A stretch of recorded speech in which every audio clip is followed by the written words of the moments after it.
ఈ గడ్డి గులాబీ అండి. ఈ మెయిన్ రోడ్ దగ్గరలో పెట్టాను. ఇది మెయిన్ రోడ్ ఎదురుగుంటుంది అని పెట్టాను. మా ఇంటికి ఎవరు వచ్చినా కానీ డైలీ పూలు కనబడుతున్నాయండి. అబ్బా ఏమేస్తారు మీరు ఇంత పెద్దగా రోజు పూలు వచ్చినట్టు వస్తున్నాయి, మాకు చెప్తే మేము కూడా పెంచుతాం కదా, మేము పెట్టిన చిన్నగా వస్తున్నాయి పువ్వులు, పెద్దగా రావట్లేదు అని అంటున్నారు.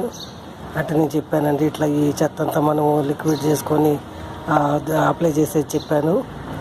ఓకే అండి, మేము కూడా అట్లనే వాడతామని అంటున్నారు. సరే వాడండి, ఇట్లనే వస్తాయి పెద్ద పెద్దగానే. చూసారా ఎంత పెద్దగా వచ్చిందో పువ్వు. ఈ పువ్వు చూసి వాళ్ళు అసలు మీరేదో వాడుతున్నారు మాకు చెప్పట్లేదు అని అంటున్నారండి. అంటే లేదండి, మీరు ఇట్లా వాడి చూడండి బాగా వస్తుంది. నేను తయారు చేసిన నీళ్ళు కూడా చూపించాను. ఇవి ఇట్లా వస్తున్నాయండి ఫ్లవర్స్. ఇట్లా మేము కూడా వాడతామని చూసి వెళ్ళారు వాళ్ళు. నేను అట్లా తయారు చేసే నీళ్ళు చెత్త అది ఎట్లా తయారు చేయాలనేది కూడా చూపించానండి వాళ్ళకి.